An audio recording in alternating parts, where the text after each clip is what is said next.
Test again. Test. Test again. Test, test.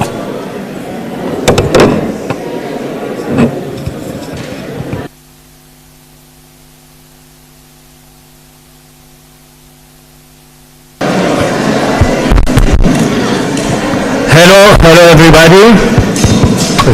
Good evening. Please take your seats. Hello everybody. I would like to welcome you to this fourth edition of the School of Democracy.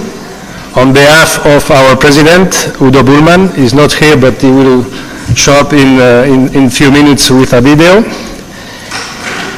I'm Javier Moreno Sanchez. I'm the Secretary General of the group. And it's a pleasure for me. I feel younger when I'm in front of you. I'm a little bit old, but it's good that you are here because we need fresh ideas, fresh suggestions. I've been told that you are 111 young people coming from the whole European Union, but also outside the European Union. And I would like to ask you to put your headphones, please, everybody. I will explain you why. There are several reasons. First of all, because I would like to give the floor to our interpreters, because they are in conflict with the top management of the administration of the European Parliament. They are fighting for their working conditions, and it's normal, and I think it's very important that they will give you the message. So please, the interpreters.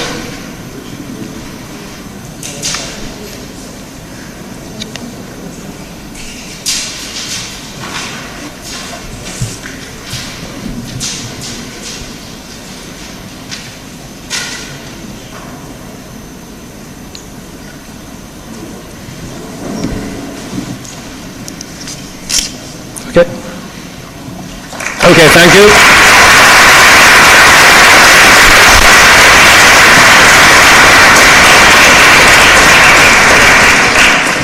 Obviously, our group is in favor of the social dialogue, and we hope that this conflict will be ended as soon as possible.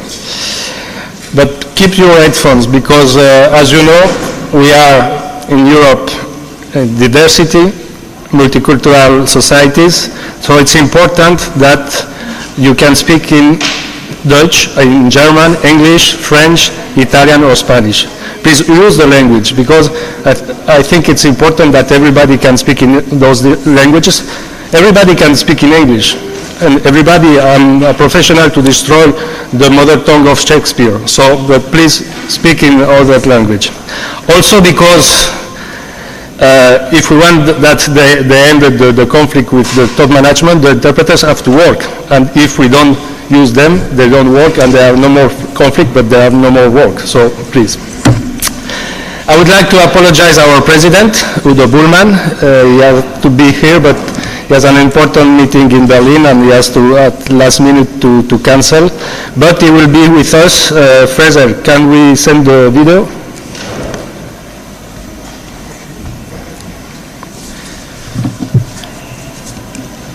Unfortunately, I cannot be with you in this year's School of Democracy. I also wish to be there, but I have to work in Brussels and prepare the Strasbourg League, so apologies. But we will see this broadcast, and we have today discussed about the ongoings in Italy, Slovenia, and then start also in Spain. And mentioning these countries reminds you and reminds me of the basic fight of the fight today. It's about the fundamentals of our democracy. It's a cultural movement in the future and each other's to commit ourselves to the progressives. And I agree to you, it's about you and your generation. You can turn the page, you can do it. Together we are strong. So have the lightning discussion in the School of Democracy, come back inspired, and let us join the same fight. I would like to rely on you as you can rely on us. All the best for you. See you very soon in Brussels.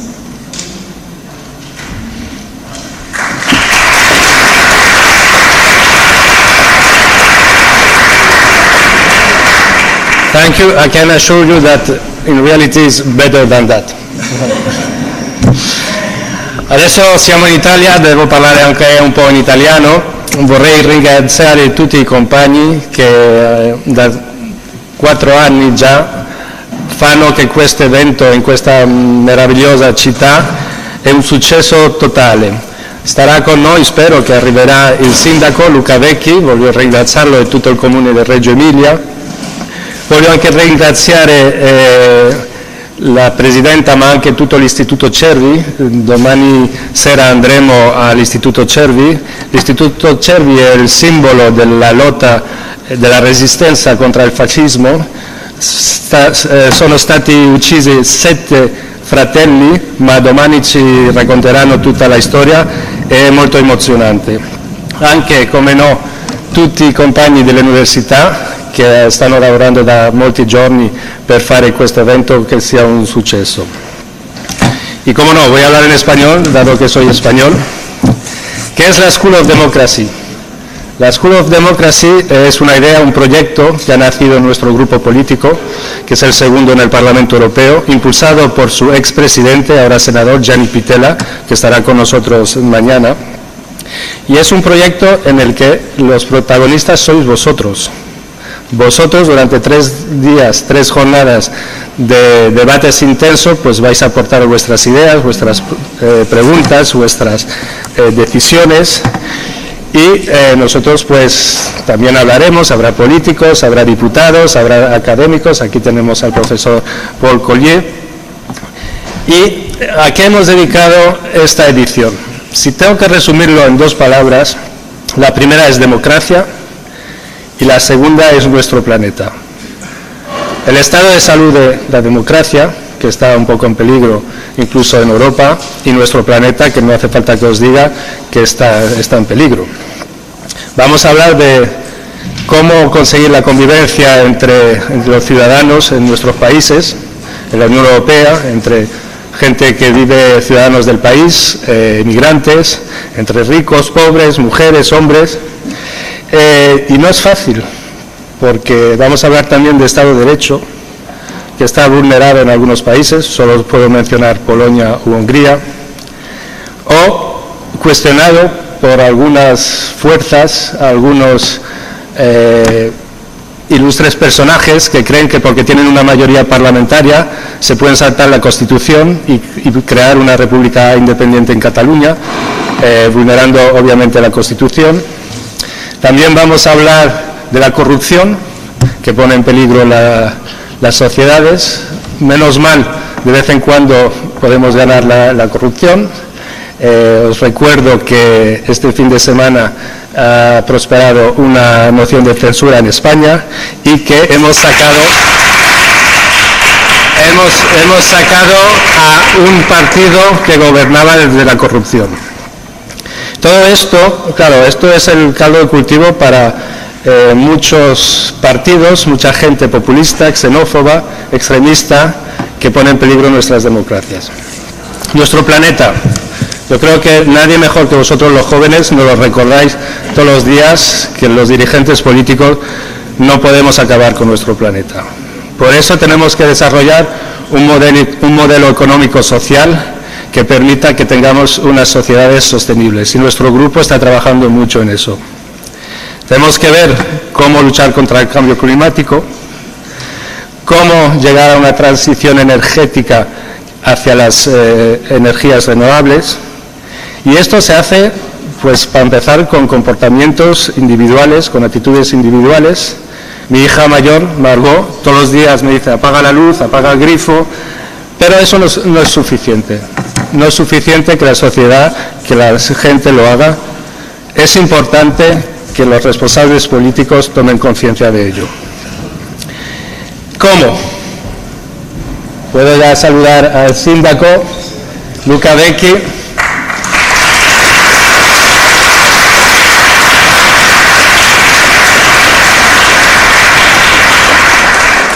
Luca, ho già fatto i ringraziamenti a tutti, ma voglio ripetere che un anno di più, è il quarto anno, la gentilezza, l'ospitalità del Reggio Emilia è come ci sono pochi posti nel mondo.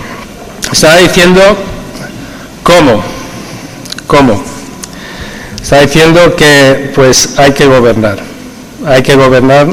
los partidos progresistas tienen que gobernar y supongo que lo hablaréis también en los workshops, nuestra familia política no está pasando por su mejor estado de salud.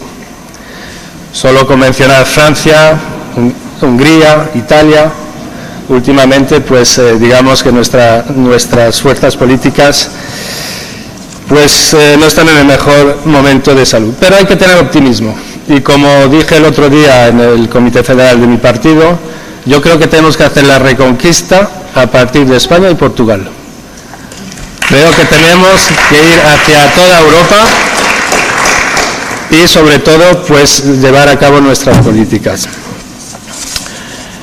Para eso hay que ganar elecciones. No hay otra manera, hay que ganar elecciones.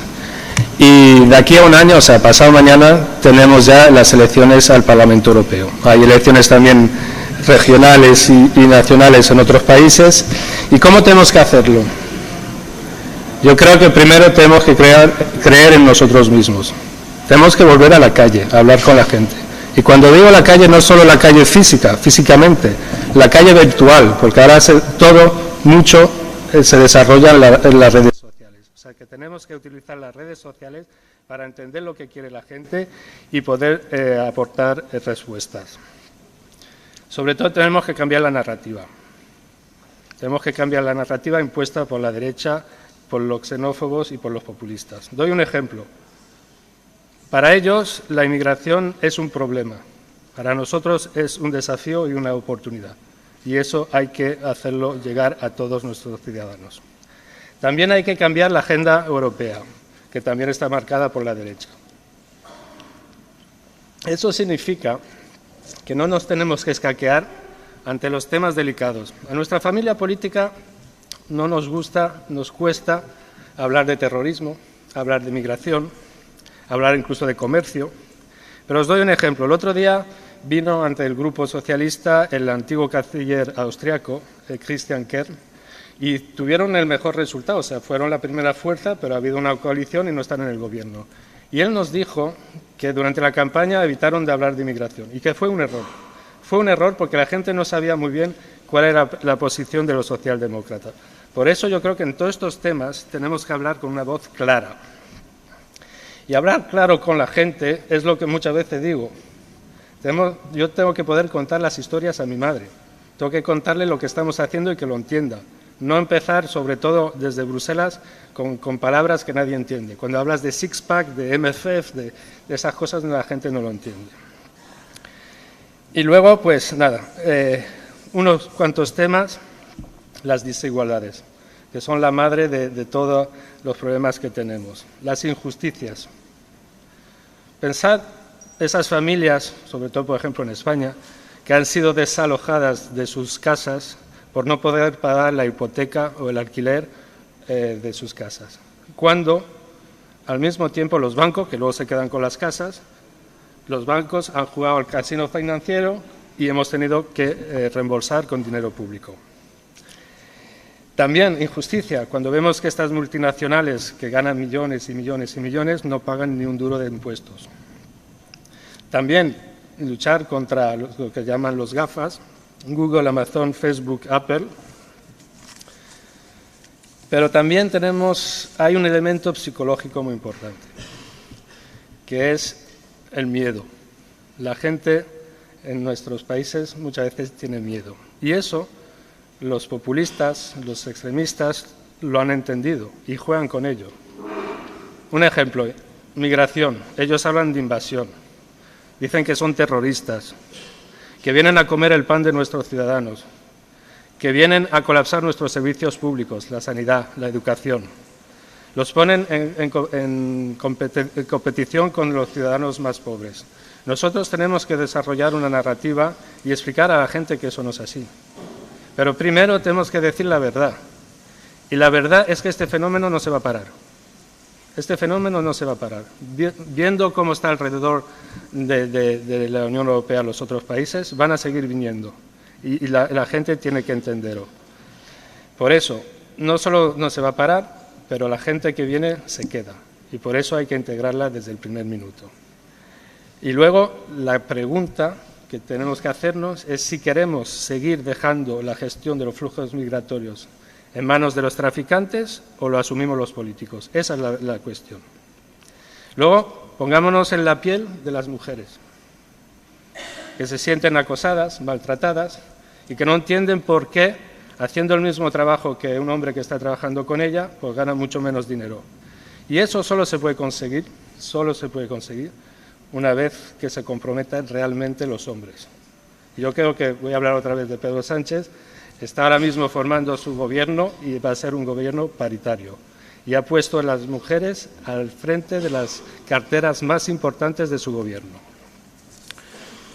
Los jóvenes, vosotros, ¿qué queréis? ¿Queréis trabajar? ¿Queréis divertiros? ¿Queréis tener ocio, una educación, incluso poder viajar? Pero muchos de vosotros pues no tenéis esa oportunidad. Por eso tenemos que trabajar por ello. Y para eso, toda la familia política progresista tiene que ponerse manos a la obra. Tenemos que trabajar todos, con todas las organizaciones, con el Partido Socialista Europeo, con la Fundación, aquí está Aña, con los sindicatos, con el Comité de Regiones, porque, como decía el expresidente de Chile, Ricardo Lagos, una vez ante el Parlamento, él nos dijo una cosa que tenemos que tener en mente, es que la mayoría de los desafíos mundiales tienen solución locales. La migración es uno de ellos, por ejemplo, y tenemos que pensar en ello. Por eso tenemos que trabajar todos juntos. Y para eso lo primero, porque nuestra familia hay que reconocerlo, somos bastante buenos para autoflagelarnos, para criticarnos a nosotros mismos. Por eso creo que ante todo tenemos que creer en nosotros. Tenemos que creer en nosotros, aportar ideas nuevas y por eso os hemos convocado, para que traigáis ideas nuevas. Y ya no me voy a alargar más, porque esta noche a mí me tocaba solamente abrir. But I would like to give the floor to our eminent professor, Paul Collier. It's a pleasure, Paul, to have you back here. You were with us in this big event we had last year, Together event in Brussels. It was amazing. It was very big. Sorry. Okay. Sorry, Paul. I think that Luca has to leave, so he will... Sì, va bene. Sorry, Paul. Luca, te doy la palabra. Ancora una volta grazie per tutto e speriamo di continuare questa School of Democracy anni tra anni. Gracias a todos por vuestra atención y después le pasaremos la palabra a Paul, que es el que nos va a dar una gran intervención. Luca, a ti. Gracias.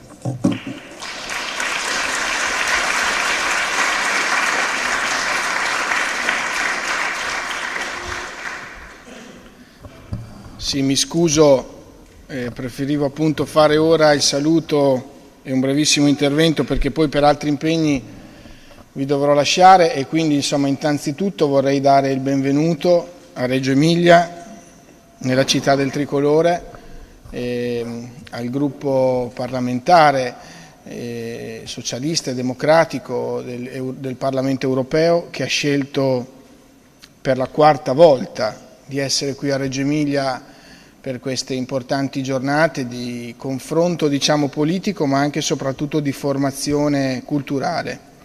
E quindi innanzitutto un benvenuto a tutti quanti voi partecipanti, a tutti i relatori, insomma anche in particolar modo a chi poi dopo di me interverrà. Vorrei fare semplicemente un paio di considerazioni. Mi è stato detto di dare un contributo sul tema dell'identità e dell'immigrazione. Allora vi do due considerazioni a partire dal punto di vista di questa città. poco fa, proprio pochi minuti fa, ho dovuto rilasciare un'intervista a un importante giornale nazionale che sta facendo un'indagine sulle ragioni dell'avanzata della Lega nei territori del nord Italia, cioè del principale partito sovranista, diciamo, di governo di questo paese. E ho avuto modo però di dire una cosa, cioè che a Reggio Emilia noi abbiamo 45 comuni, la Lega si è fermata al 14%, e in buona parte del nord è al 30-35%, in alcuni casi 50-60%, e in nessun comune è risultata ad oggi vincitrice. E quindi sul tema dell'identità io vi dico qual è stato il nostro operato in questi anni, non negli ultimi recenti, ma più in generale negli ultimi 10. Questa è una città che ha sempre mantenuto da una parte una forte identità territoriale e locale, però è sempre riuscita a mantenere una fortissima capacità di apertura e di sguardo verso il mondo. E quindi rispetto a quella che è una delle grandi dicotomie del nostro tempo, cioè la contrapposizione tra comunità aperta, comunità chiusa, tra europeisti e sovranisti, Reggio Emilia ha cercato di essere ancorata alla dimensione locale, ma mantenendo una fortissima proiezione globale e internazionale. E io credo che lì ci sia uno dei passaggi fondamentali del modo in cui i riformisti in tutta Europa devono provare ad aggiornare e anche innovare i propri strumenti per affrontare la contemporaneità. E lo dico perché o siamo in grado di essere convincenti su questo terreno, o significa che diventeremo gradualmente culturalmente subalterni alla cultura populista e sovranista, contribuendo anche inconsapevolmente ad indebolire ulteriormente l'Europa. Fare questo per noi naturalmente non vi posso dire che è sempre facile, Cioè, il tempo storico in cui noi viviamo è un tempo complicato, cioè, come si suol dire da queste parti, il vento tira contro, ecco. Però mantenere questo sguardo aperto, globale, e dall'altro lato una fortissima attenzione al tema dei diritti delle persone, che si tratti di diritti di cittadinanza, di diritti civili, di diritti umani. Noi abbiamo guidato le città italiane per arrivare all'introduzione dello ius soli, purtroppo non ci siamo arrivati. Siamo stati la prima città italiana a celebrare un'unione civile immediatamente dopo l'approvazione del precedente Parlamento. Siamo una città fortissimamente impegnata sul tema, per esempio, della violenza di genere e dei diritti umani in senso lato. Il tema dei diritti, io credo, è decisivo nella cultura politica dei riformisti e dei democratici di tutta Europa. Sta insieme con un altro tema con cui a volte la sinistra fa fatica, che è il tema dei doveri, è il tema dell'etica della responsabilità, tanto individuale quanto collettiva, perché, come dico sempre, facendo un esempio da sindaco, se vogliamo portare la raccolta differenziata a percentuali molto alte, come abbiamo fatto in questa città, arrivando al 75%, bisogna che non solo il Comune dica che si deve fare, ma bisogna anche che il cittadino metta il patume nel posto giusto. E quindi che comprenda che c'è un dovere civico di partecipazione a un'idea di comunità. E quindi un'idea di cittadinanza e un'idea di comunità è stato, come dire, l'elemento culturalmente forte su cui noi abbiamo lavorato in questi anni. E dall'altro lato il tema dell'immigrazione.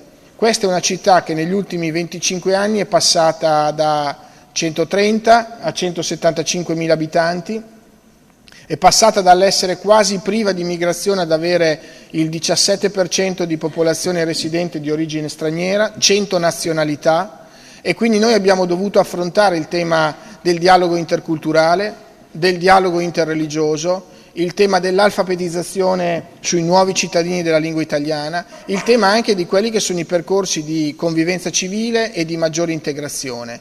E vi devo dire con molta sincerità, abbiamo fatto fatica, perché non è mai una passeggiata affrontare queste cose, però la comunità, con lo spirito con cui dicevamo prima, è riuscita ad affrontare questo tema. Allora io credo anche che se siamo riusciti a fermare l'avanzata della cultura sovranista, della cultura che nega i diritti della persona, che a volte diventa anche xenofoba, è perché siamo riusciti a tenere molta fermezza politica e culturale su questi grandi asset.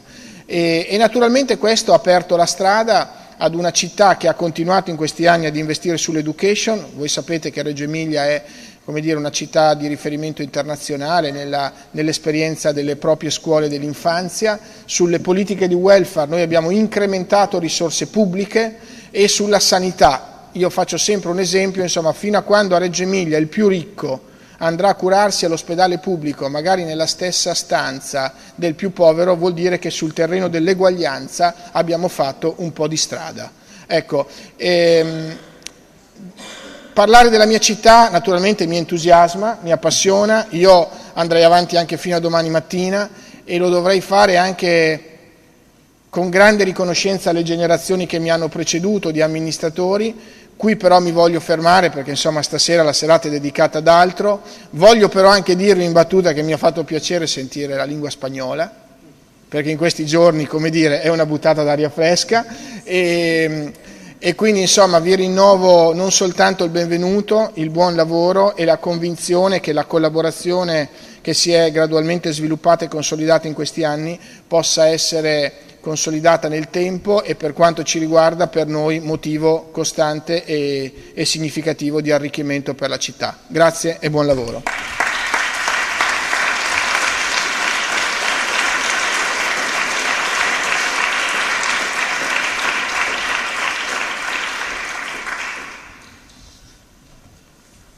Right, well, thanks very much for inviting me.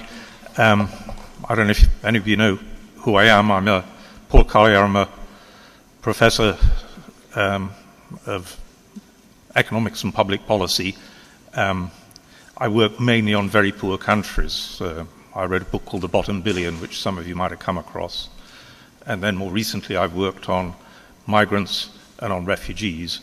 And my latest book, which is just coming out in a couple of months, is about the crisis in our own societies. I don't do optimism and pessimism. I've worked on poor countries for a long time, and the optimists are all dead and the pessimists are all dead. I do realism. And I'm going to try and bring realism to the crisis of social democracy. Wasn't always in crisis. It is now. Why did it get into crisis? I'll come to. But I want first to go back to the pre-crisis period. I was born in the start of the heyday, the great time of social democracy. I was born in 1949. My parents were poor. They both left school when they were 12. I was born in Sheffield, which was about the least fashionable part of Britain. I was born in a National Health hospital 2 years after the National Health had been founded. I went to a very good state school just about 5 years after it had been turned from a private school into a free state school. And then I went from there to Oxford as a student, and it was free. I owe the transformation of my life entirely to that period of social democracy from 1945 to 1970, which transformed my own society and transformed across Europe. The same thing was happening across Europe. And the foundations of that form of social democracy were the cooperative movement. And I'm very proud to be speaking here in this region, because this is now the strongest, most powerful cooperative movement in the whole of Europe. But the birth of the cooperative movement was in my part of the world, Northern England, in the 19th century. Why was it born in the north of England in the 19th century? Because the north of England was the first region of the world to industrialize. Peasants came into the cities and faced the hell of early industrialization, the stresses of life in these desperately awful cities, cities which I see again and again in Africa nowadays. And what people did was come together, was forge a common identity, born of the crises, the stresses they were facing. And then they built cooperative solutions to those crises, to those stresses that they were facing. And the cooperative movement met the real needs of ordinary working class people, and it met it by building reciprocal obligations. Right? The genius of reciprocal obligations is that every time you create a right, you create an obligation that meets the right. Rights without obligations are just like printing money. Right? It's the moral equivalent of inflation. And that's what we've suffered from in recent years. But the cooperative movement understood that the essence of building a decent society is forge a shared identity and then use the affinity of shared identity to build these reciprocal obligations that transformed, in a very brief period, in 25 years, they transformed our societies and they transformed the opportunities and the lives of people like myself. So that was the heyday of social democracy. What went wrong? Well, two things. One is the economy went wrong, and in consequence, social divisions were opened up. I'm going to talk about that. But there was a third thing that there was another thing that went wrong, which was that the philosophical, ethical basis of social democracy got hijacked by a bunch of people who had nothing to do with the cooperative movement. And they've distorted the ethical foundations of social democracy. They've captured it, and we need to recapture it. So, first, what went wrong with the economy? And this started around 1980 and has got worse and worse. And it's two big new divisions that have opened up that didn't happen until around 1980. And one is a spatial division. The new spatial inequalities, new, the last 40 years, are between booming metropolis, Milan, London, Paris, Frankfurt, and broken cities, broken provinces, places like my city, Sheffield, places like Naples. That's the new spatial inequality, the metropolis and the broken provincial cities. Before 1980, that didn't happen. For 100 years before 1980, regional differences have been narrowing. So something changed that's put all that into reverse. That's the new spatial inequality. And when we talk inequalities, it's these two dimensions that are really important. The banks are naughty and we need to do something, but that's not the big story. The big story is spatial, between the metropolis and the broken provinces, and secondly, the new class divisions, which are between the educated and the less educated. The educated are on an escalator of increasing skill and hence increasing earnings. And the less educated are also on an escalator, but it's going in the other direction. Their manual skills are becoming less and less valuable. Their earnings are falling, their jobs are falling apart. These are the two big new inequalities, the spatial inequality and the skill inequality, the educational inequality. Because of those two economic inequalities, they've been compounded by a further phenomenon, which is a social issue, which is a split in identities. When I grew up, we just come out of the Second World War, there was a huge sense within most of the nations of Europe of shared identity through shared bitter experience, shared struggles. And so certainly in my environment, everybody I knew identified with the nation, not in an aggressive sense, Britain versus, but just a sense of we're all part of the nation. That was our shared identity. And what's happened more recently, since the 1980s, is that the successful have peeled off from that shared identity. They're denying an identity of belonging to the nation. The people in the metropolis are increasingly seeing themselves as apart from the nation. In America, the phrase to describe the bits between the metropoles is the flyover cities. In London, the famous London commentator who's just come up with the phrase London being linked to the provinces, it's like being shackled to a corpse. These are insulting phrases that deny shared identity. If you're from a place like Sheffield, you feel that. That's the spatial walking away from identity, the successful denying that they have shared interests and responsibilities with the unsuccessful. Milan walking away from southern Italy. And then we get the new class identities. The successful, skilled are increasingly shifting their identity from belonging to the nation to being skilled. They see themselves as in common with other skilled, not with shared national identity.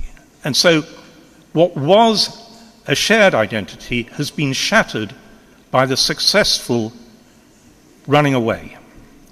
As that happens, the successful are running away from reciprocal obligations. They're denying their obligations to the less successful. The people on the up escalator are denying that they have responsibilities to the people on the down escalator. And that is a disaster. Let me say I feel that very bitterly because, as it happens, I straddle both these cleavages. The spatial cleavage, I grew up in Sheffield. Most of you will know about Sheffield, although you won't know you know, because many of you will have seen the film The Full Monty. That's Sheffield. The Full Monty is a very powerful story of the tragedy of how Sheffield was broken, the steel industry in Sheffield was broken in the early 1980s by the forces of globalization. And that was a massive tragedy for thousands upon thousands of people. And I lived it. My next door neighbor in Sheffield got unemployed.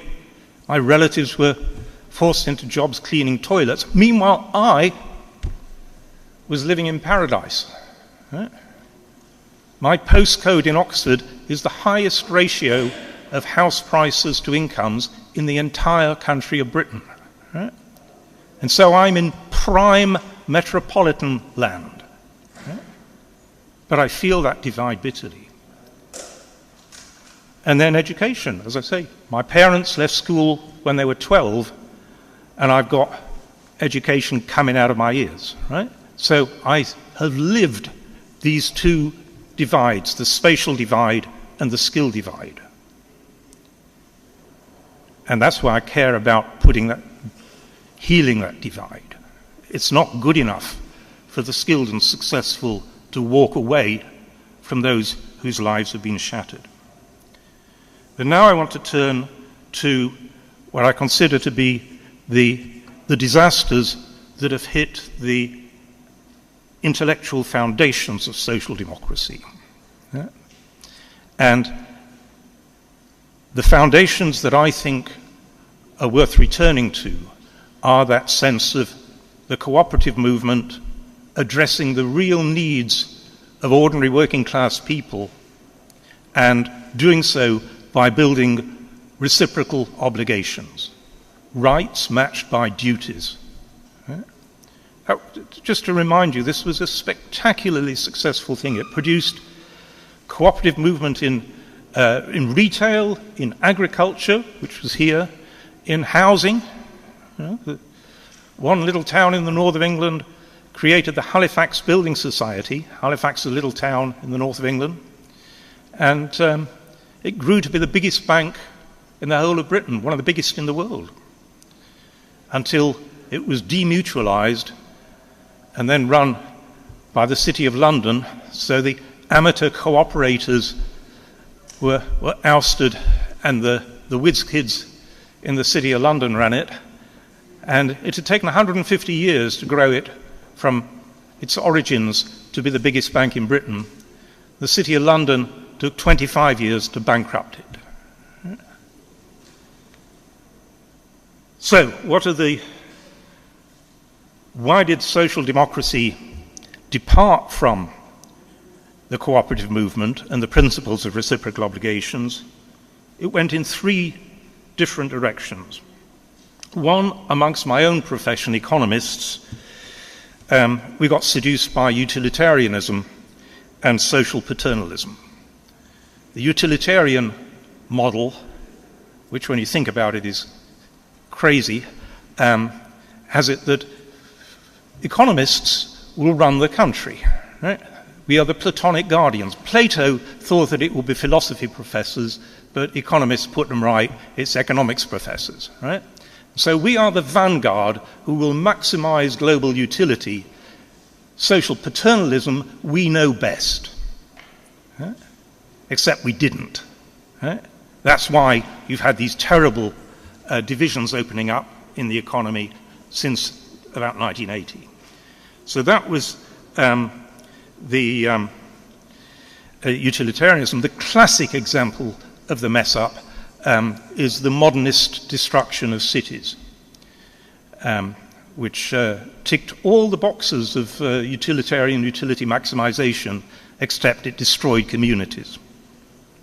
The second seduction of social democracy by intellectuals, so the first one was economists running after utilitarianism. The second was lawyers running after Rawlsian victim rights, the idea that there were groups of victims that had to be given special rights unmatched by obligations. And again, that meant non-reciprocal, the move away from reciprocity. And the third intellectual seduction was libertarianism. That wafted in from the United States. The idea that human rights just meant individual rights. Individual rights trumping collective rights. And you see that in vast domains of policy, and it has been a disaster.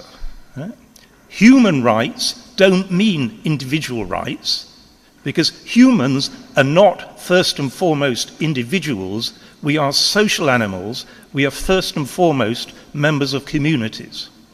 And so human rights mean privileging the rights of communities against opportunistic individuals who try and exploit things for their own benefit at the expense of the community. We need to re-understand what human rights actually mean and push back against this American libertarian agenda. So, utilitarianism, Rawlsian victim groups, and libertarianism supplanted the cooperative spirit of reciprocal obligations, but none of those three things chimed with the values of ordinary working class people. And so ordinary working class people recognized that, and they walked away from social democracy. And that's why social democracy is in crisis. So what do we do about it? Well, I've got three suggestions. First, we reclaim belonging and identity from the right. It has been terrible that social democracy, which was forged by a sense of community and identity, the shared identity that enabled reciprocal obligations to be built. Social democracy, seduced by these utilitarian, Rawlsian, libertarian ideas, walked away from a sense of belonging to a community. People just became individuals with rights. If you walk away from belonging, belonging is one of the fundamental drives that people have. They want to belong to a group. And if we don't respond to that, it just leaves that belonging lying there to be picked up, and look who's picked it up. Right? The extremist ideologues.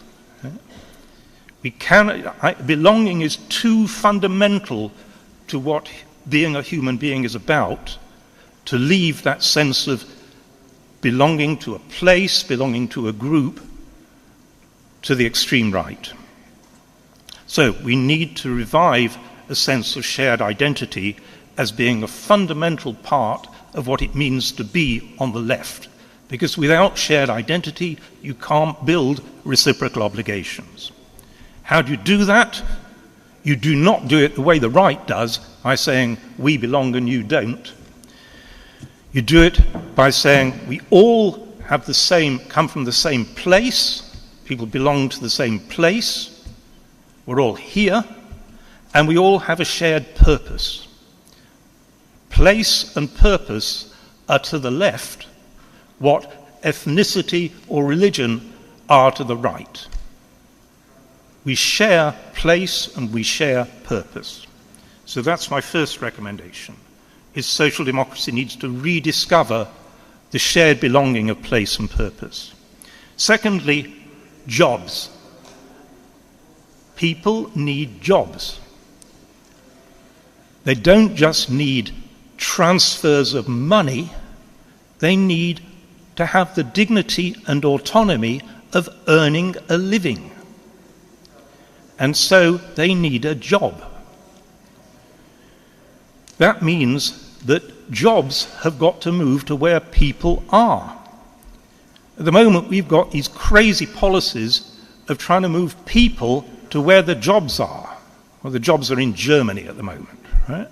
And so the jobs have got to be moved to where people are. That applies both to, at 4 different levels. Refugees. My latest book, just out in paperback, Refuge, the central recommendation there is that nearly 95% of refugees are not in Europe. Very few refugees came to Europe. Most refugees are in the big regional havens near adjoining conflict. Most refugees are not migrants. Right? I was brought in by the government of Jordan to say, what do we do? 1 million refugees in Jordan. 3 million in Turkey. What do we do? We bring jobs to them. It's entirely feasible. Europe has firms which can create jobs very easily for these people. We take the jobs to the people, not lure the people to the jobs. Exactly the same applies with the poorest countries on earth, the bottom billion, which is 90% of my own work. It is insulting to imagine that the solution to the poverty of poor societies is that their brightest and the best people should come to Europe. What the poorest societies in the world need is our firms to bring proper jobs.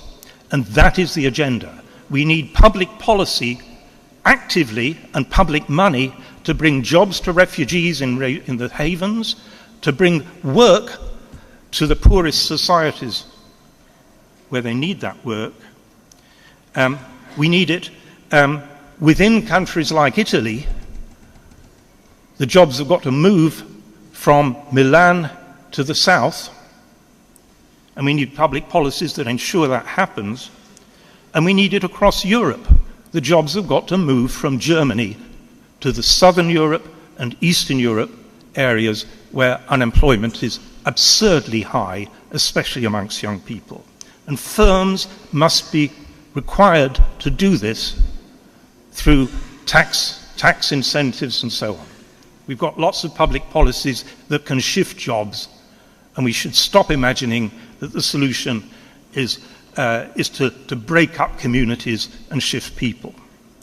So, belonging and identity through place and purpose, take jobs to people, not people to jobs, and finally, and this is especially for you, train, train, train. Not just the cognitive skills of the cleverer half of the population that goes to university. Most public effort needs to be for the other half of the population, the people who need to develop the non-cognitive skills. And at the moment, big public money is put into the students who are lucky enough to be in the cleverer half of cognitive skills, and the bottom half, the people who are going to have to redeploy from the cognitive skills they learnt at school to picking up the non-cognitive skills, are ignored. It doesn't have to be like that.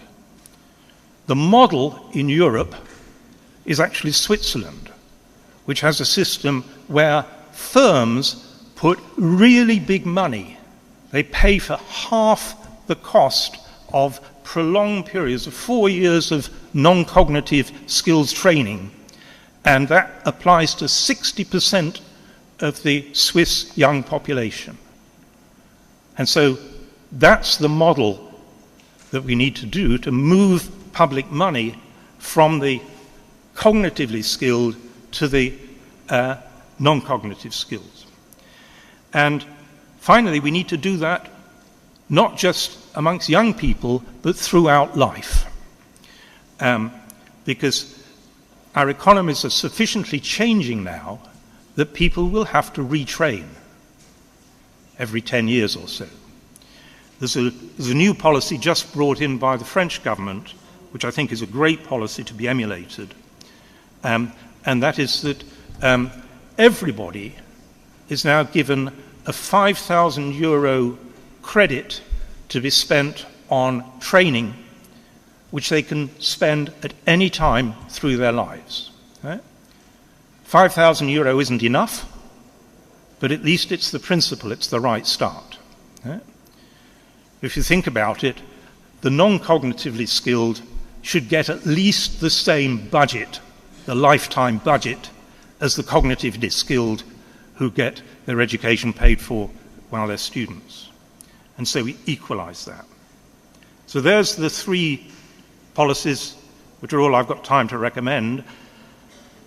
Belonging through place and purpose, jobs to people, not people to jobs, and train, both for youth and lifetime, especially a focus on the non-cognitive skills. Now, why I've come, and why I was so excited to come, I did this big fancy event in Brussels in October, 1,400 people, that had its own thrills.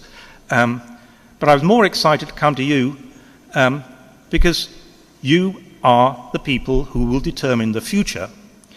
And I believe, other people will disagree with me, I believe that social democracy went wrong in my generation. Your generation has got to put it right. And so it's not enough to say, come and join our club, aren't we doing well?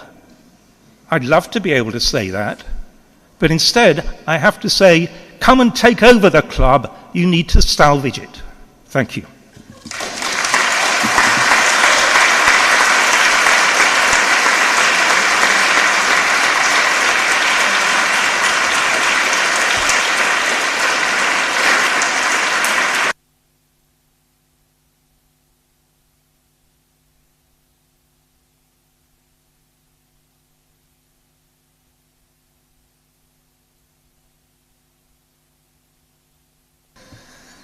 Thank you, Paul, for this inspiring intervention, this speech. I share completely your view on the Swiss model. My sister experienced that, and now she has her own small business.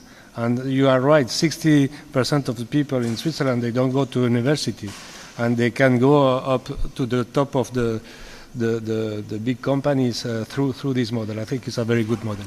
I would like to thank also the interpreters, because I know that they are on the movement of strike, but they allow us to have 10 minutes more. Thank you, the interpreters. So we can open the floor for a discussion. After 10 minutes, sorry, but we have to continue in English, and afterwards we will go for the reception to have a drink and to have a nice time. So who opened the floor? Who wants to make suggestion, to speak, to question? Just one thing, there is no stupid question, there is no stupid comment. The only stupid comment is the comment that you don't dare to put on the table. So, please. Hi, my name is Johannes, and I've got a question. You mentioned that you suggested to moving jobs. One of your example was like that most of the refugees are next to neighboring countries which they come from. Like, how would you manage to get a company, for example, from Germany, where I'm from, to move the company or the jobs to neighboring country, for example, like Syria or Turkey, or like, because there's so many challenges, like the law system and like the motivation to invest. It's very hard for me to imagine how you would do it, so I would be interested in that. Thank you.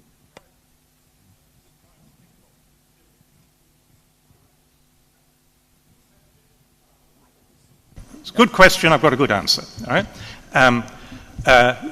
First of all, this is what our book recommended. It came out just over a year ago. It's now being implemented very actively. For example, the World Bank created a whole new department. World Bank had done nothing on refugees for 60 years. It's now put $2 billion for the next 3 years to do exactly what we're suggesting. In Jordan, since we started, there are already 80,000 new jobs. Right? Before we started, there were only 4,000 work permits for refugees amongst 1 million. So far, we've already generated 80,000. We only just started. Right? Germany has been creating jobs offshore. Sorry, it's not offshore, but for example, in Turkey, they've been creating hundreds of thousands of jobs in Turkey for years. This is the modern form of globalization. And so it's perfectly possible to make modern globalization work for refugees. Jordan has over 40 industrial zones. We got the idea because we went to visit the biggest refugee camp in Jordan, Zaatari, over 80,000 people there, no work, nothing to do, utterly desolate, right? A complete failure to recognize that what refugees most need is the autonomy of being able to earn a living. And just 10 minutes away from Zaatari was a huge, fully equipped and virtually empty industrial zone. And it had been like that for 4 years, and nobody had actually occurred to them that it was a relatively simple matter to fill that industrial zone up with jobs. Right? So, this is happening already. In fact, it's called the Jordan model. It's now happening big time in Ethiopia for the refugees in Ethiopia, where there's a huge influx of refugees into Ethiopia. And it's now being piloted in Malaysia. So, if we'd been doing this for 20 years, it would now be automatic. Companies, instead of thinking, what should we do to refugees, send some blankets, would think, how can we do our core business in a way that generates jobs? For example, in Britain, I persuaded the then British Prime Minister to take this seriously. He rounded up a load of business leaders, flew them to Jordan, and said, find what you can do in Jordan. And for example, our biggest supermarket chain then ordered a lot of supplies from Jordanian firms, and the deal was for every 100 jobs created, 70 go to refugees, 30 to Jordanians. So this is feasible.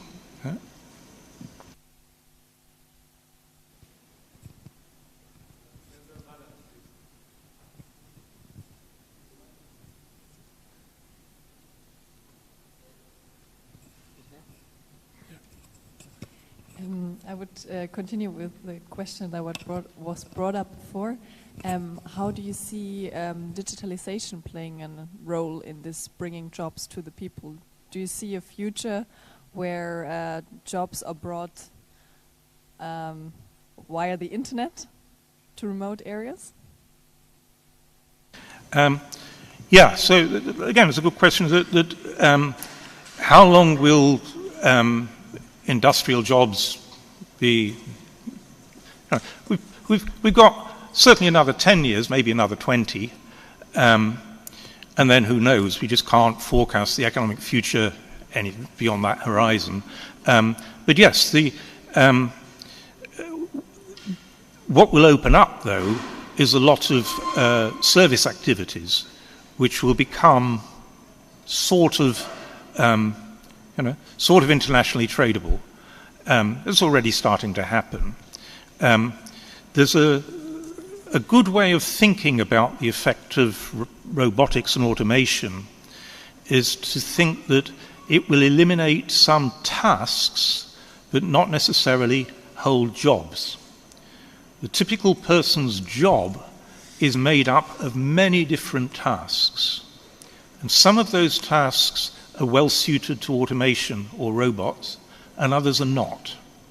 And so you can envisage a time when the robots are doing part of some of the tasks, and the job then just gets recomposed with the person spending their time doing those tasks which can't readily be automated. And in all jobs, there are actually a lot of those. I should just add that taking jobs to refugees doesn't always mean doing it through globalization. One way of, in Uganda, where Alex Betts, my co-author, has been working a lot, we persuaded the government to reconceptualize refugee camps, not as places where people live in tents and are fed and not allowed to do anything, reconceptualize refugee settlements as temporary cities, which have all the activities of a city. Thank you. I would like to thank our interpreters, and we agreed 10 minutes, and we'll ask you a big applause for them.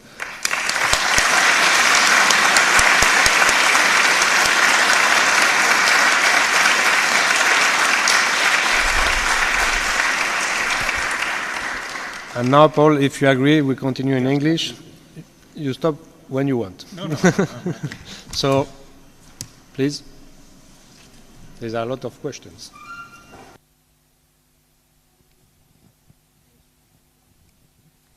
Hello. So my name is Carmen, and first of all, thank you very much for this inspiring speech. I have a question because you mentioned the need of reviving the sense of belonging in a national context, talking about metropolis versus provinces, and talking about this need to strengthen the social democrats. But then there is also the need of strengthening the European identity. And my question is, do you think that those needs are compatible and also in this social democratic context? Thank you. Yeah, it's a good question, and I think I've got a good answer, right? Belonging to place comes in layers. It's like an onion. If you ask yourself, where's home? Home is often literally a house or a flat or something where you grew up, right? And then, so that's the center of the onion. And then you go out and it's a city. It's the city, for me, belonging is the city I grew up in, right? And then beyond the city is the region. I'm a very proud Yorkshireman, and I pass on that identity to my kids, even though they're not living in Yorkshire. And then beyond Yorkshire, I'm English, and beyond English, I'm British, and beyond British, I'm European. Yeah.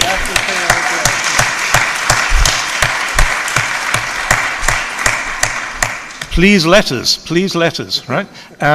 We need to stop the clock on this ridiculous exit. But I lived part of the year in North France, in Brittany, and the little town where I live has a series of flags. Every summer, all the flags are there. There's a flag for the town, there's a flag for the département, there's a flag for Brittany, La Bretagne, there's a flag for France, and there's a flag for Europe. And they don't say, oh my God, we've got the flag for Europe up today, we've got to take the flag for Brittany down. Right? These are layers of an onion.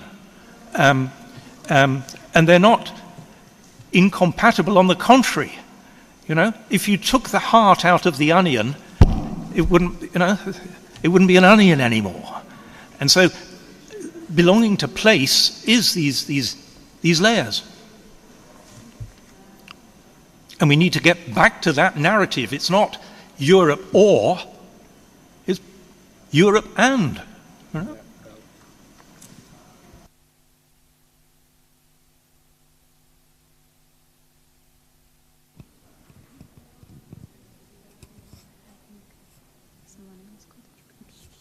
Hi, I'm Ana Abdi from Albania.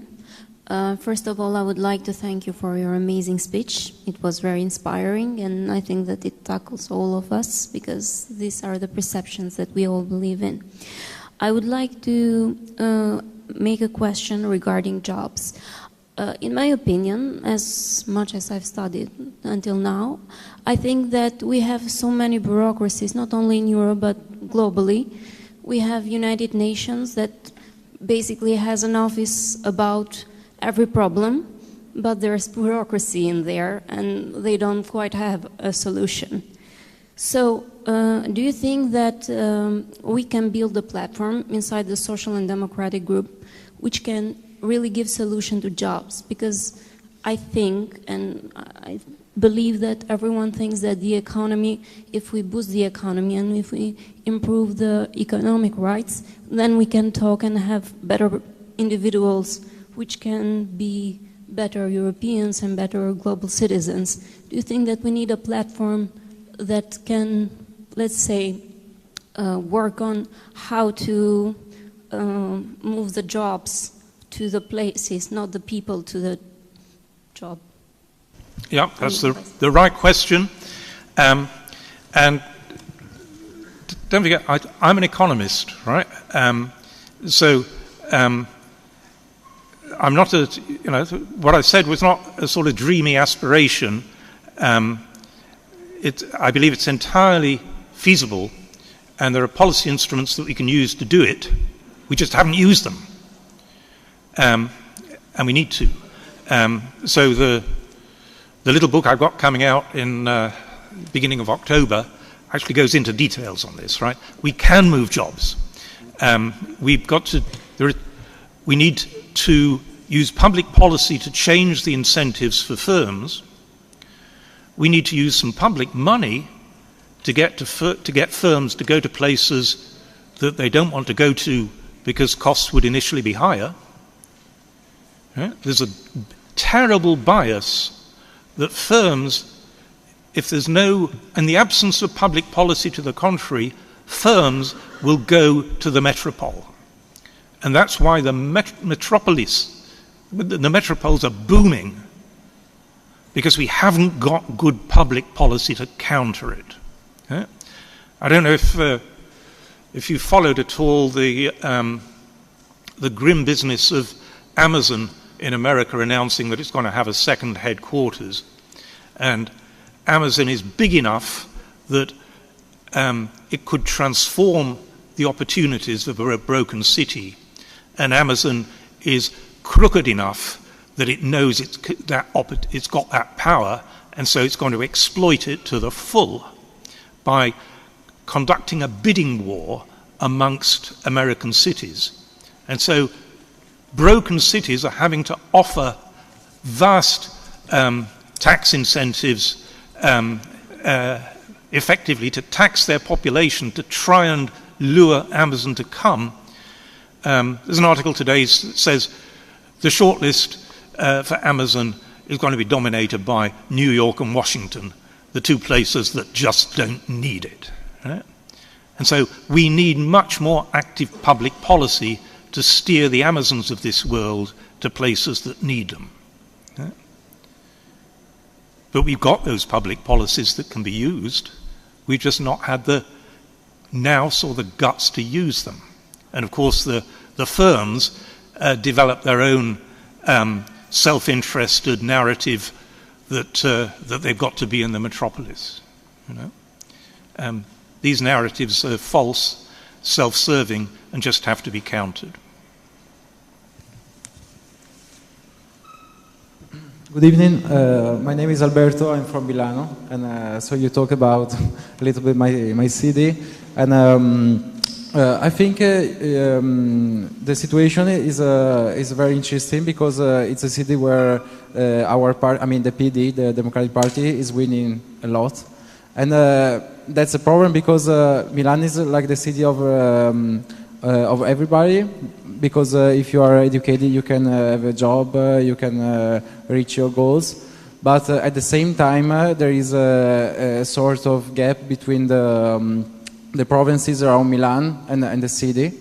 And it's difficult to join in the upper class in Milan because there is a kind of establishment that press everyone under that.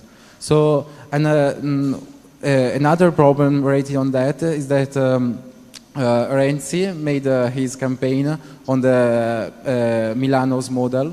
He called it like this, and because he said, okay, if we are thinking Italy like like a little country with some success, we can have a left-wing model, very liberal, that can bring job to like a top-down, and so. And I think he failed. I mean, he failed the election, so maybe also this policy was not true. But how can we deal with the idea of internalization compared with, I mean, related with social rights and jobs? Because if in a certain way, like a politician in Italy, they think that that this is really related to our history, like the history of socialism, which is very international. So they compare these two topics in a political solution, but was wrong. So what's your opinion on that? I apologize. I didn't quite pick up all of that, and I'm not going to ask you to repeat it. But the it's not even the case that all the people in a metropolis are doing well. I mean, typically the metropolis, I mean, certainly I've done research on London, and there's a cleavage within the metropolis between the skilled elite that is doing wonderfully and the people at the bottom who are living in very, very overcrowded conditions and desperately competing for accommodation. I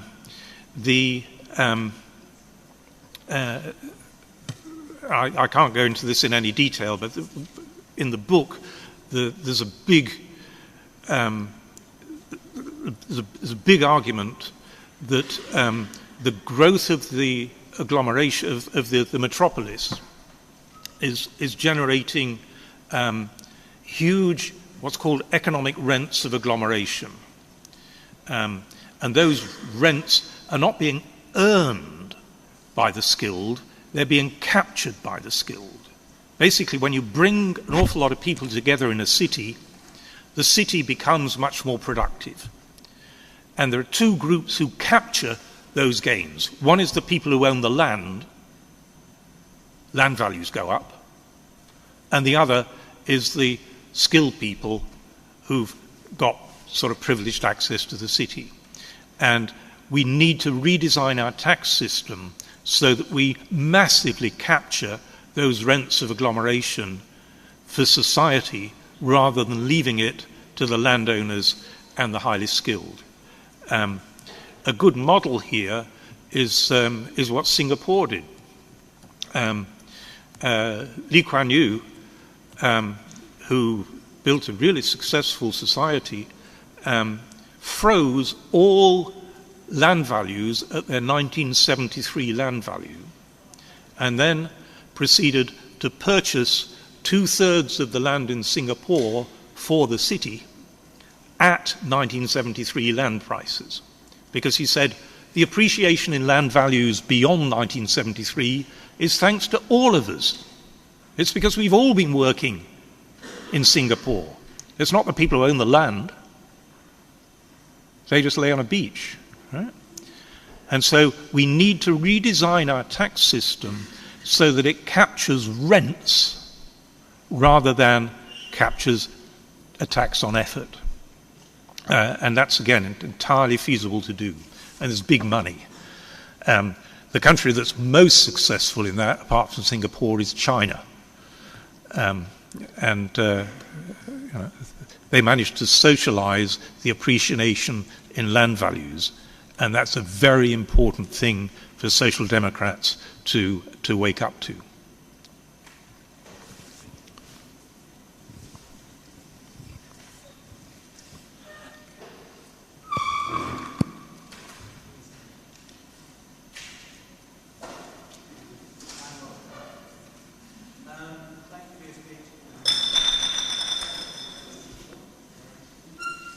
Is this better? Oh, yeah, sorry. Thank you for your speech. It was very good, very thought-provoking. It actually raised a question in my head. A couple of years ago, as an undergrad, I wrote a speech. Oh, sorry, my name's Amin, I'm from Leicester. A couple of years ago, I wrote an essay on the golden age of social democracy, and I was analysing the reasons for its success and also the reasons for its failures. And among other things, I mean, you probably know this better than I do, but I noted that there were a number of factors such as economic crises, a fragmentation in the left, and sort of the changing class system that contributed to the fall of social democracy and the rise of neoliberalism. My question to you is, given that that took place over 40 years ago and neoliberalism has been here for almost 40 years, what's to stop that from continuing in perpetuity? Yeah, okay, yeah. You've read about it, I'll just through it. But you're quite right. The actual details of economic policy that worked 1945 to 70 gradually sort of fell apart through the 70s.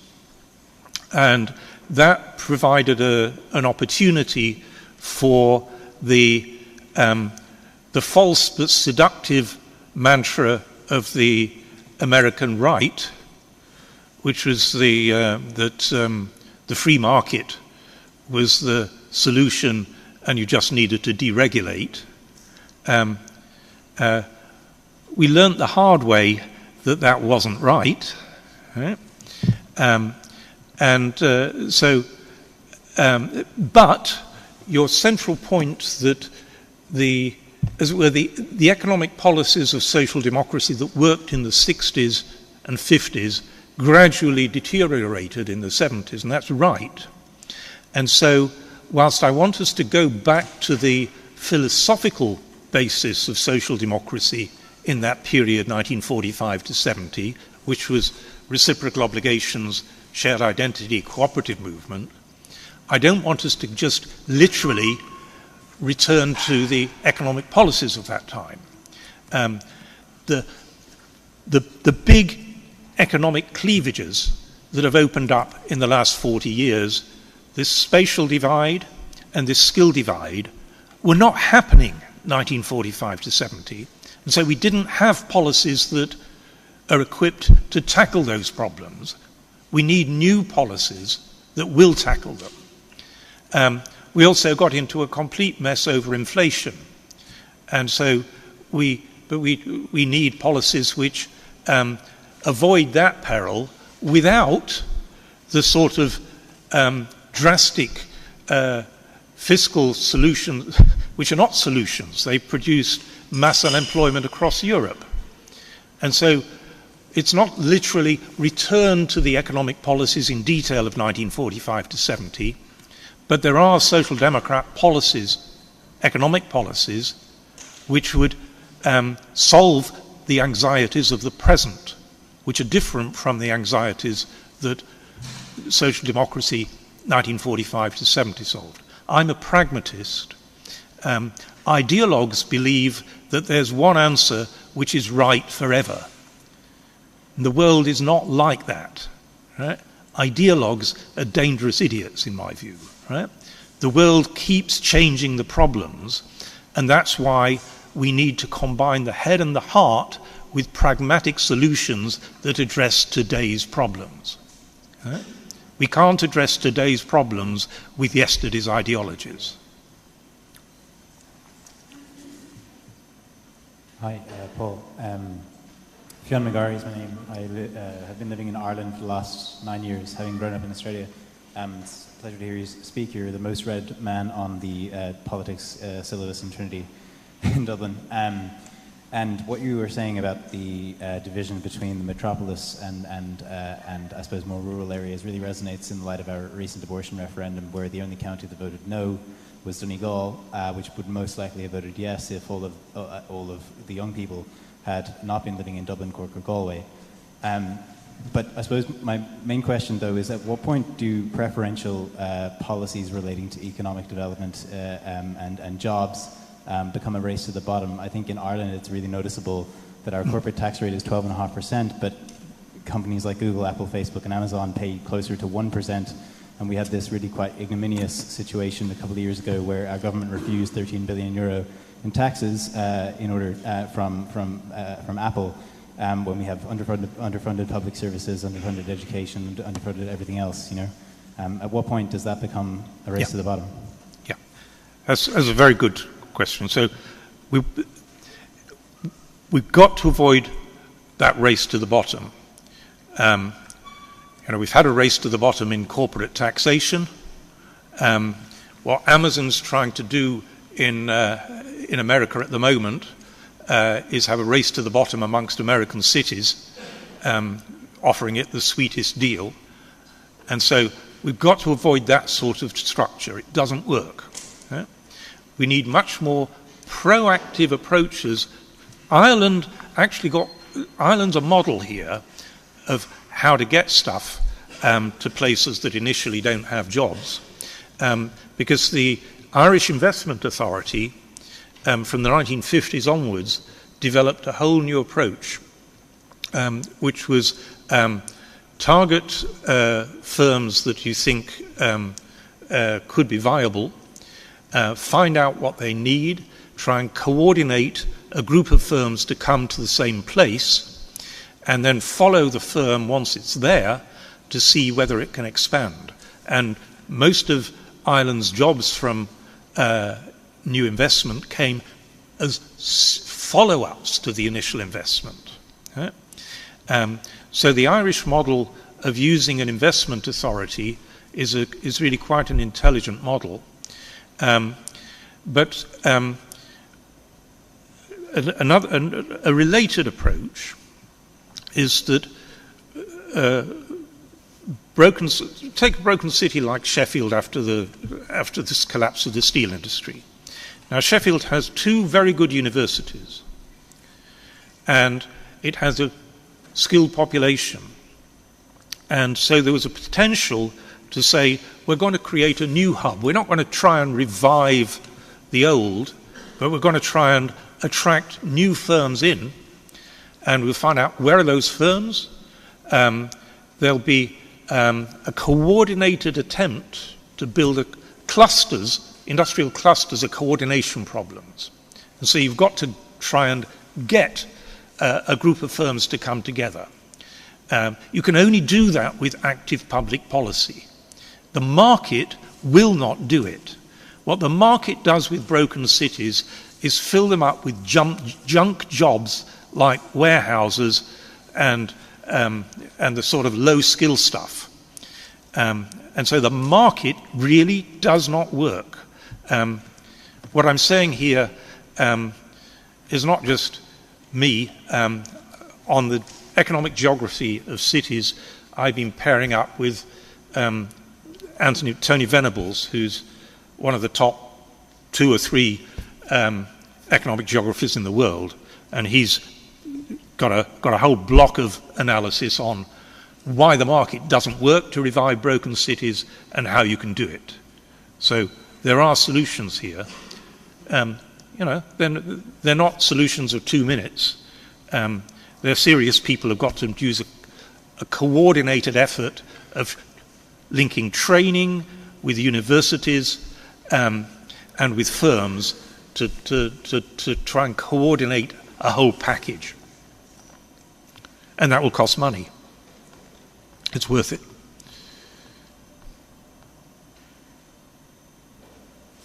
This young lady there. Good evening. My name is Mateusz. I'm from Warsaw, from Poland, from a party called Razem. We are not members of SND, but I would like to thank you for your hospitality. It's really great to be here. I'm pretty excited. I have plenty of thoughts regarding very inspirational speeches. Thank you for that. I would like to ask you how the left-wing Social Democratic Party should behave in the land of prosperity, because you mentioned our country, and of course like a threat for democracy and the rules of law is something we of course face, but we also face a prosperity. Actually, the Law and Justice government, they've done all these things you mentioned. So they capture the identity, they secure people jobs in a way that they establish universal child benefit, and they establish for the first time ever in Poland, they established the minimum the wage for an hour. And they train themselves. I mean, they don't really make the mistakes that the previous government's done a lot, or they have enough strong fan base to kind of cover that. So my question is how the left-wing party should behave in opposition in a land of prosperity. And my second question is, if I may ask, because I can't mention that, there is a 200th anniversary of Karl Marx's birthday this year, and there is a huge celebration around that. From my perspective of a country that is way more neoliberal than the Western Europe, that has way more weaker public services than Western Europe, that has way bigger social injustice, I don't think that the social dialogue is happening. I see the reality around me more like a class war, which is a class war of the rich against the poor, against the people. And I just wonder, like, maybe it's time to rethink the social democracy view on that issue. Maybe we should put stronger the agenda of showing how the neoliberal system is working against the people, and how the rich people are completely out from the society. I was really shocked when I heard the report from Oxfam that 8 richest persons in the world are owning more than the bottom half of our planet citizens. So these 2 issues for you. Thank you. And congratulations for Spain. I mean, we were really supporting that takeover too, and good luck. Yeah.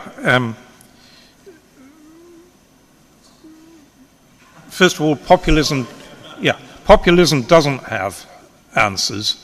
It has answers that work for 10 minutes.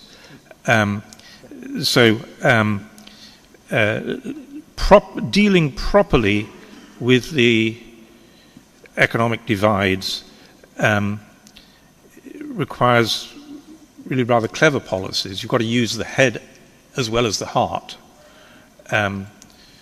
Populism is just using the heart. And so, it works as long as it works, and then it doesn't. And then you plunge into crisis. The inequality stories, I've not, just in the interest of time, I haven't talked about what went wrong in firms, but let me just spend a couple of minutes on that. Firms have not always been as unethical as they are now. And the damage came from the American far right, Milton Friedman. Milton Friedman wrote to the New York Times in a famous letter in 1970 saying the only purpose of a firm is to make profits for shareholders. And that mantra gradually filtered through into business schools, which then taught it, and then that gradually filtered up the hierarchy of management, which then lived it. So by the 1990s, across a lot of firms in Europe and America, management thought what it ought to do was maximize shareholder value and nothing else. In the process, shareholdings were then controlled by hedge funds, pension funds, insurance companies, which decided the best thing to do if a company wasn't performing was sell it. And so their criteria became quarterly profits. That meant that the chief executive of a company desperately needed to keep quarterly profits rising, and you could only do that for a short time. The typical tenure of a chief executive in big companies is currently 4 years, and they deploy one of a very limited range of strategies. So one is you cut expenditures of things that won't pay back beyond 4 years, until after 4 years. Right? So you cut investment. And we find that publicly quoted companies, this is the British data, but publicly quoted companies in Britain invest 2.7% of revenues, whereas privately held companies, where shares are not on the market, invest an average of 9% of revenues. So there's a massive reduction in investment. And secondly, you cheat. You're probably young enough to think that accountancy is a rigorous profession where it's clear what is profit and what isn't. It ain't, right? There's a very grey area, and so the easiest thing for chief executives to do is declare a profit which is fictional, and we've seen that, right? So this is what companies started to do. Because chief executives were under such pressure and only there for 4 years, they started paying themselves much better. So for example, in America, if we go back to 1970, the gap between the chief executive and the average for the company was 20 to 1. It's now, I think, 230 to 1. But there's no improvement in the performance of companies. Banks are a slightly different story. There, the ratio has gone to 500 to 1. These are insulting and dysfunctional inequalities, because just as with societies that need to build shared identity and shared obligations, so within a firm, a proper firm does exactly that. It builds shared identity across the workforce and a shared sense of purpose and common obligations. Just to finish this story, when I grew up, the most admired company in Britain was ICI, Imperial Chemical Industries. It aimed to be the best chemical company in the world, and young people like me, if they were doing science, that's what they really aspired, to get a job with Imperial Chemical Industries, so that you could really produce these great, this work with this great company. And then in the 1990s, the senior management of ICI got the mantra, we're aiming to maximize shareholder value. So they changed their mission statement. Instead of we aim to be the best chemical company in the world, we aim to maximize shareholder value. Nobody ever got up in the morning to maximize shareholder value, and the workforce at ICI certainly didn't. And so profits actually started to tank. So instead of shareholder value going up, it went down, and ICI, none of you will have heard of it because it no longer exists. Right?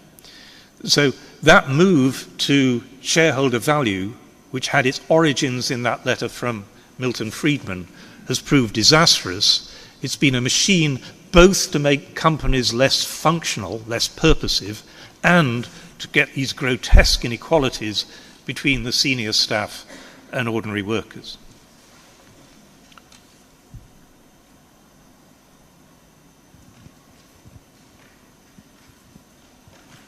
Hello. I have a question regarding one of the solutions you have proposed for the reinstitutionalization of social democracy, which is to give a place and a purpose to people instead of, for example, an ethnicity and a religion. I would like to know your thoughts on, for example, ironically, Brexit, where, for example, it could be said that people found a place and a purpose together, but what we think was not the right one, or even more the opposite example with Catalonia more recently, where equally people found a place and a purpose altogether, but we could say that we'd support more, for example, that type of resolution. So what are the differences, and how can we find solutions? No, it's very, very good. So we need to have an inclusive belonging, not an exclusive belonging, right? And place, the example of Catalonia is a good example of where that was an exclusionary use of place, because, as it were, the row of flags stopped at Catalonia instead of having the flag of Spain and the flag of Europe, Now, if you look at these secessionist movements around the world, which I've done, in Britain it's Scotland wants to secede, in Spain it's Catalonia, in Yugoslavia the first one was Slovenia,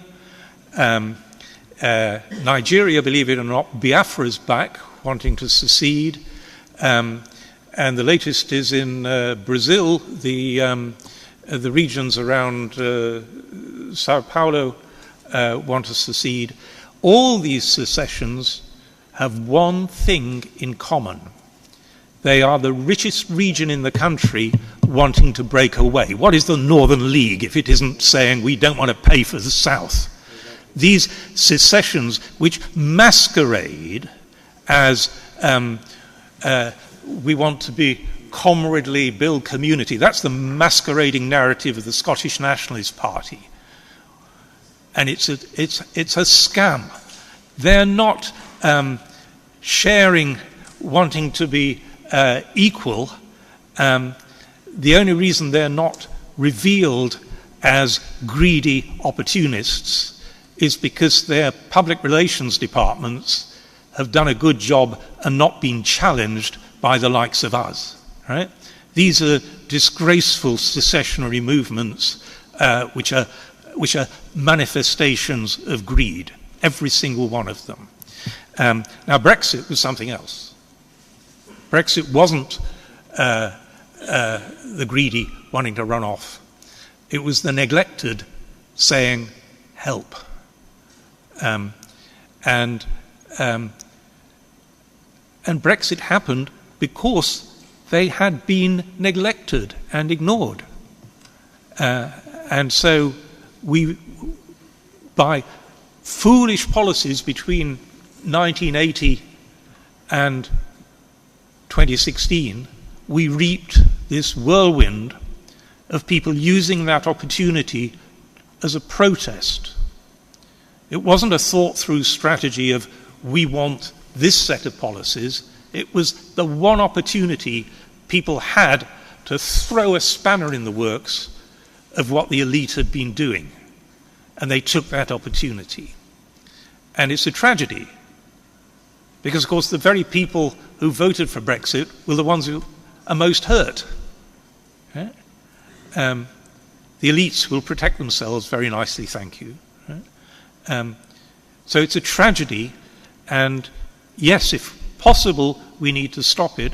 There is the window of hope. The real window of hope is not second referendum and all that stuff, which would be nice, but won't. The real window of hope is just to agree on one thing and one thing only, and that is that we stop the clock.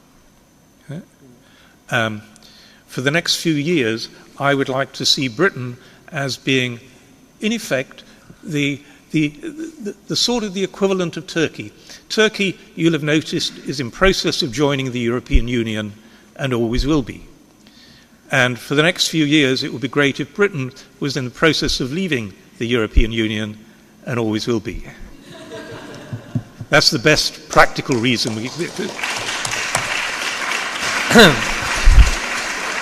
Nobody will like it, but it's the one thing that's just about politically feasible. Thank you. Dear Paul, as you see, there are very proactive young people asking questions. If we continue, we'll go for Spanish time for dinner. For me, it's okay. But I think for you, British, no. Seriously, I think that we will be together in the reception now, and you can ask questions and have a talk with Paul. Thank you very much, but we have also to respect the people who prepare the dinner. So,